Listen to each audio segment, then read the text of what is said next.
It's the question we'll be asking all season. Who's in? Well, you're about to find out. Our college football playoff predictions next on the Gridiron Expert. Yeah.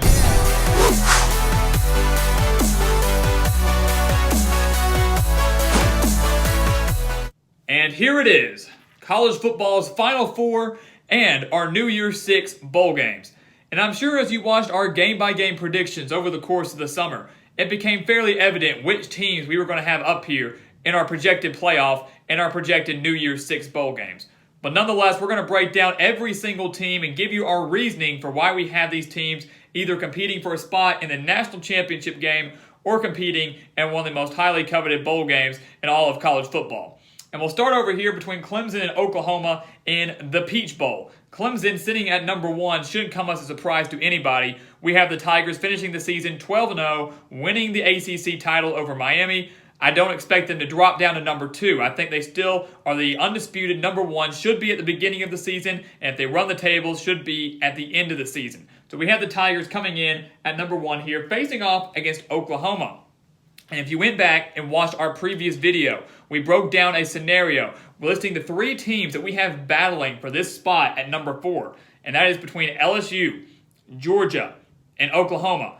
LSU sitting at 11-1, Georgia sitting at 11-2 with a loss to Alabama in the SEC championship game. And then Oklahoma sitting at 12-1, also being the Big 12 champion. It's basically the same scenario that we had last season. If you go back to our video, you will hear us explain it in more depth and more detail. But Oklahoma was the Big 12 champion last year with just 1 loss.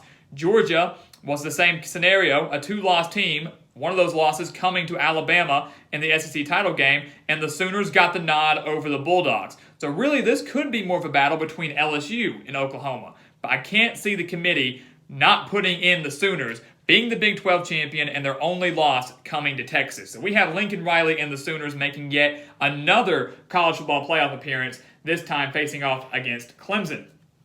Over here on the other side, facing off in the Fiesta Bowl, we have Alabama coming in at number 2. Once again, shouldn't be a major surprise. We've said since the beginning that we think Clemson and Alabama are the best 2 teams in the entire nation. They have the top 2 wide receiving corps in the entire nation. They have the top 2 quarterbacks in the entire nation. We have the Crimson Tide, like Clemson, running the tables, going undefeated, beating Georgia in the SEC title game, and if they even fell to Georgia in that SEC title game, we know Georgia would in fact get in. If they beat Alabama, they're in. But if that's Alabama's lone loss, you could once again make a case to see the Crimson Tide still be in the top 4, much like we had a few years ago when Alabama didn't even play in the SEC title game, but still managed to get that number 4 spot and ended up beating Georgia for the national championship. And then coming in at number 3, we have Michigan facing off against the Crimson Tide, the only team in history that has made every single college football playoff since it began back in 2014. The Wolverines, being led by Jim Harbaugh, once again trying to finally break through and make that college football playoff, the one that has just eluded them for so long. And of course, we all know to get there, they've got to beat Ohio State.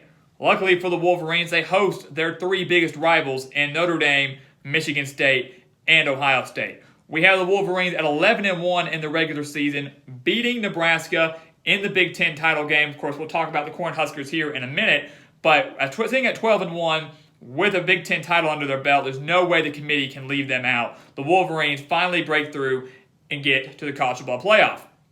One thing that has to be noted, though, there have been 15 college football playoff matchups since it began in 2014. That includes national championships. 5 of those 15 games have been decided by just 1 possession, which means 10 games have been decided by at least 2 possessions, if not more. 3 of those 1-possession games came in the national championship game. And I'm going to go on record right now and once again say that the semifinals, like they were last year, will be boring and will be blowouts and could very well be over by halftime. I think Clemson takes fairly easy care of Oklahoma. I don't think Oklahoma's defense is prepared enough to go up against this strong of a Clemson offense. I don't think it's there, especially with some of the injuries that Oklahoma has been dealt. On the other side, you have Alabama and Michigan. And while I think this game could maybe be a little bit closer than this Clemson-Oklahoma game, I still think the Crimson Tide run away with this game by at least the 3rd quarter. I do not think I've praised Michigan's offense. I'll go on record and say that. I've praised them. I think they're probably the best they've had under Harbaugh, but I do not think they are prepared enough to go up against this Alabama defense. And some people are ready to say that Alabama doesn't have that good of a defense, that Alabama will struggle and take a major step back. And I'm here to tell you that's not going to be the case. I don't think Michigan's offense has what it takes to go up against this Bama defense. And on the other hand, I don't think Michigan's defense can shut down Tua Tagovailoa and his crew of wide receivers. Arguably the toughest offensive test Michigan will face this season. So, of course, that pits us with Clemson and Alabama, Part 5 in the college football playoff. 4 meetings in the national championship game. This will be their 4th. One of those 5 meetings, of course, coming in a college football playoff semifinal, which the Crimson Tide won. So the series is split between these two, 2-2. Clemson winning 2 national championships over Alabama, including last year. Alabama winning a semifinal game and winning a national championship in the first meeting between these schools. Expect this game to be a lot closer than that 44-16 victory that Clemson claimed last year. But right now, I'm going to pick Clemson to win the national championship in 2019. Once again, you couldn't ask for anything better. People might be getting tired of seeing Alabama and Clemson for the 5th straight year and for the 4th time in a national championship. I get it. But this is something that doesn't happen very often in any sport. It's like the Lakers and the Celtics, the Warriors and the Cavaliers, the Steelers and the Cowboys. This stuff does not happen very often, and we have to appreciate what we are seeing, what we are getting at this age in sports.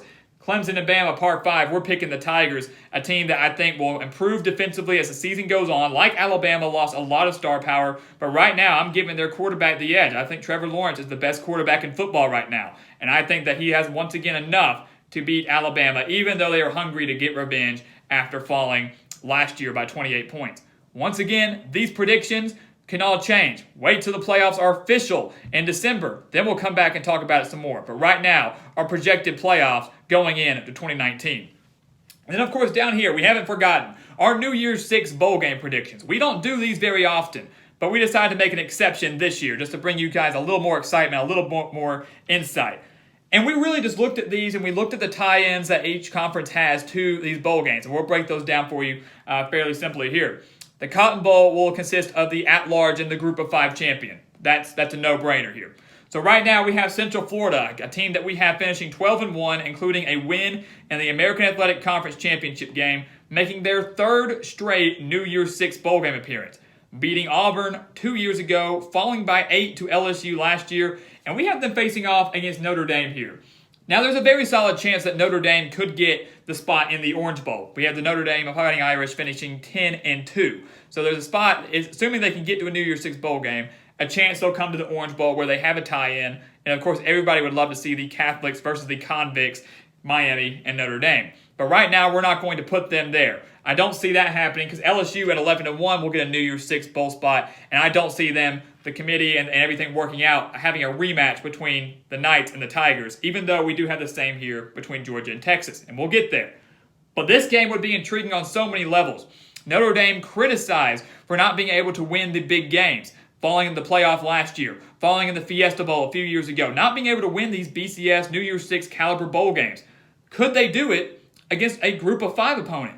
And better yet, the better storyline is that more than likely coming into this game, the Knights will still be led by Brandon Wimbush, the former Notre Dame quarterback. So you would have Ian Book, who stole Wimbush's job last season and led the Fighting Irish to a playoff berth, going up against Wimbush at UCF. I think that would be a phenomenal storyline across the board. Everybody would like to see that in the Cotton Bowl, and I think that's what's going to happen here down in Texas.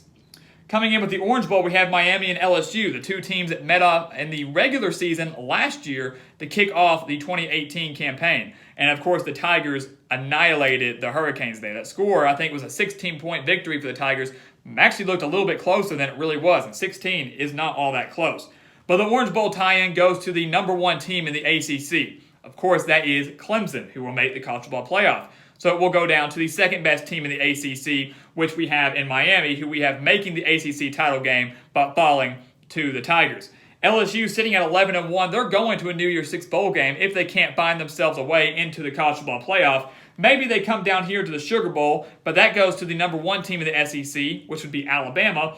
So it, in theory, should go back down to Georgia, who will make their second straight appearance down in New Orleans.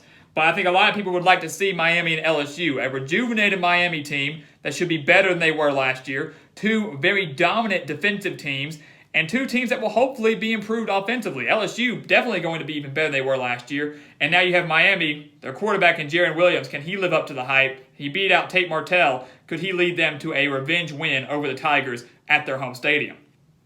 We then have the Rose Bowl between Nebraska and Utah. And this was the easiest game to predict. The Big Ten number 1 team going up against the Pac-12 number 1 team. Well, the Big Ten number 1 is Michigan. They go to the playoff. Goes down to number 2. We have the Cornhuskers falling to the Wolverines in the Big Ten title game. People may disagree with that. Completely understandable. Maybe you're not buying into Nebraska hype, but right now I am. It's a favorable schedule. It's a lot of talent returning for Scott Frost. He took a major step forward in year 2 at UCF, expecting to take a major step forward in year 2 at Nebraska with so much returning talent. So we have Nebraska making the Big Ten title game, making an appearance in the Rose Bowl, facing off against the number 1 team in the Pac-12. And this one actually is legit. We have Utah beating Washington. They will be the Pac-12 champions, but we have the Utes losing 2 games. So even though they would win the Pac-12, they wouldn't be in college football playoff discussion. So the Rose Bowl, Nebraska and Utah. And then finally the Sugar Bowl. This is the one that I will say, least confident about. Georgia and Texas. It's a rematch of the Sugar Bowl last year. Usually people try to find a way to get around that, to prevent teams from facing off again, back-to-back years in the same bowl game. Unless it's in a college football playoff setting, they try to prevent that. And so I could see maybe some changes being made here. Notre Dame goes somewhere else. LSU goes somewhere else. But Georgia and Texas are both New Year's Six caliber teams. The Sugar Bowl, as we mentioned, goes to the number 1 team in the SEC. That's Alabama. So Georgia, being the second best because they are the runner-up, would go to the Sugar Bowl. The Big 12 number 1 is supposed to come to New Orleans as well. Well, that's going to be Oklahoma, who lost to Texas in the regular season, but would then beat Texas in the Big 12 title game. So Texas would also come back down to the Sugar Bowl as well. And maybe this prediction stays the same. If everything works out, maybe the Sugar Bowl stays this way. I think a lot of people would love to see, can Texas beat Georgia again? You know, people like to say Georgia wasn't motivated for that game last year after a heartbreaking loss to Alabama in the SEC title game. And people that like to say that don't know what they're talking about, and they're trying to find excuses. You should always be motivated to win a game. But could Texas beat Georgia, a dominant SEC team, for the second straight year? Or would Georgia wake up and try to get revenge on the Longhorns, even though they would be devastated after missing out on the playoff once again in basically the exact same fashion as they missed out in 2018? So like I said, this is the one that I'm the least confident about in Georgia and Texas, just in terms of the matchup, not necessarily the teams, but just the matchup and the location between the Bulldogs and the Longhorns. I think they'll find a way to mix up and make sure they face off against a different team in 2019, but nonetheless, both of them will be in a New Year's Six bowl game. And so there you have it. These are the biggest games of the college football season. These are the games that everybody looks forward to, and the quest for the playoff is basically what happens. On August 24th, when Miami and Florida face off, right then, the quest and the hunt for the college football playoff begins. Everybody's going to be fighting for that spot, the coveted top 4 spot. And right now we have Clemson, Alabama, Michigan, and Oklahoma making the 2019 college football playoff. One new team making an appearance. In the past 6 years, only 10 teams have ever made the playoff. Multiple repeats. Michigan will make their first ever appearance. Clemson will make, I believe it would be their 5th. Alabama their 6th. And Oklahoma their 4th, if I'm not mistaken. So, obviously, much of repeats there. People that have experience. But once again, should be a fun playoff until you get to the national championship game. I think it'll be fun to watch. Blowouts in the semifinals. Fun national championship. All remains to be seen, though. But we're looking forward to it. This is our final prediction video. Week 0 starts this Saturday, August 24th. Stay tuned for more content right here at the Gridiron Expert. You're not going to want to miss anything that we post here because football is right around the corner. It's about to be back in full force, and so will the content here at the Gridiron Expert. So guys, once again, thank you for watching us here on YouTube. Go check us out on Twitter and Instagram at Gridiron Expert. And once again, go visit our official website, thegridironexpert.com. Sign up for our newsletter and sign up for our expert picks. For just $30, you will receive every single one of our 2019 college football spread picks, including the postseason. And I can promise you that's a deal you do not want to pass up. So join our team, sign up today only at thegridironexpert.com. And once again, thank you for watching us here on YouTube. Please continue to like, comment, and subscribe. And we will see you next time on The Gridiron Expert.